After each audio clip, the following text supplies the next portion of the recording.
All right, today we are going to talk about abduction, mainly, well, really only from the hip is what we're talking about. Now you can also have abduction in different joints, but essentially it means that you are moving something, whether it be your arm, your shoulder, your wrist, your leg, away from the midline of the body. So what is responsible for abduction and why do we need to make sure that these muscles are strengthened and active?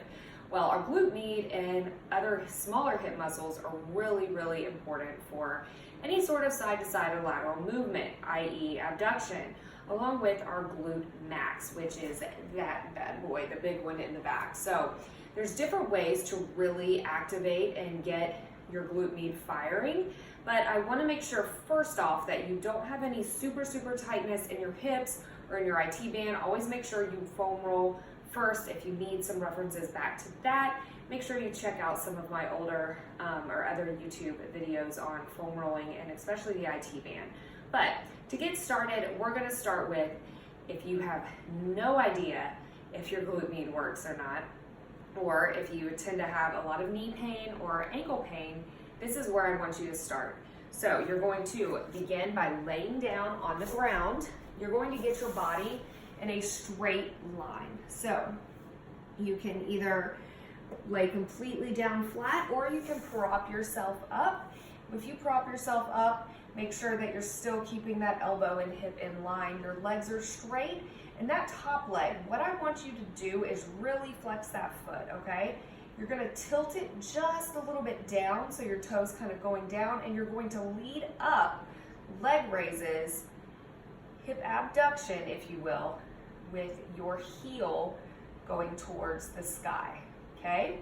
So you should feel this. When you're raising, I want you to think about where you're supposed to feel this, and you should feel it right here, kind of starting in the back, like right kind of at your hip, a little behind, and going down into like your side and your butt crease, if you will, if you have one of those.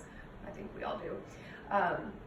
And you're going to do about 12 to 15 of these on each side, really concentrating on the movement as you move up. I can already feel my glute med firing. Now the first few times you do this, if you're weak in these areas, you may not feel it firing right away, and that's okay. Keep going, keep doing it, and you will get there. The next progression from that would be a side plank. So you can do either a plank all the way up, if you will, on your side, or you can do one to start with your knee down, which is what I recommend, and then on your forearm.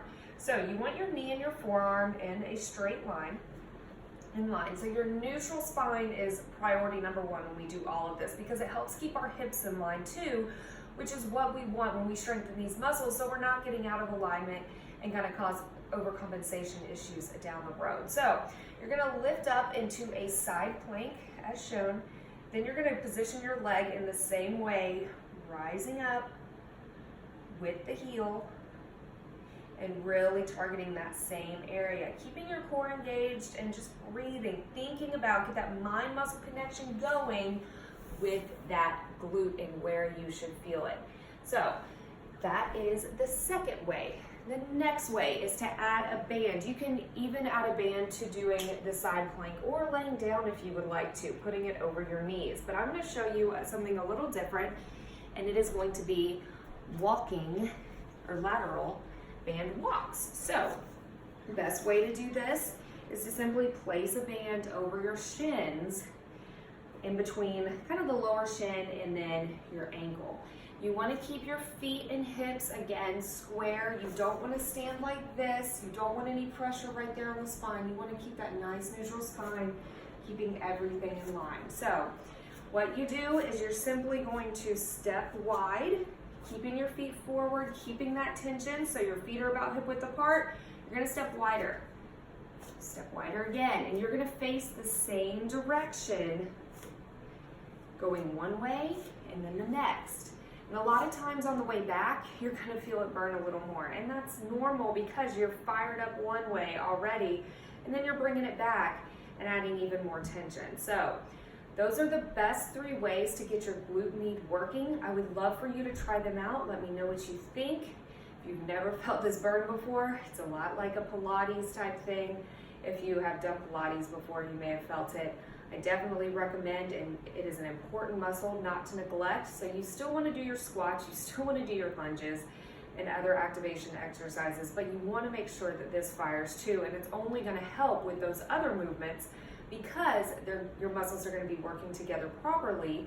And for example, if your glute med is not working well, a lot of times you can have an inward rotation of the knee because it's not able to stabilize and keep everything in line when you're doing things like a squat.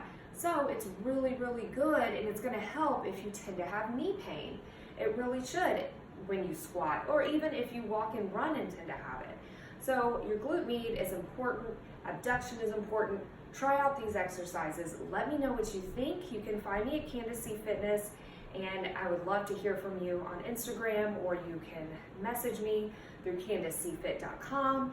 And I hope these help, and I will catch you next time with a new exercise.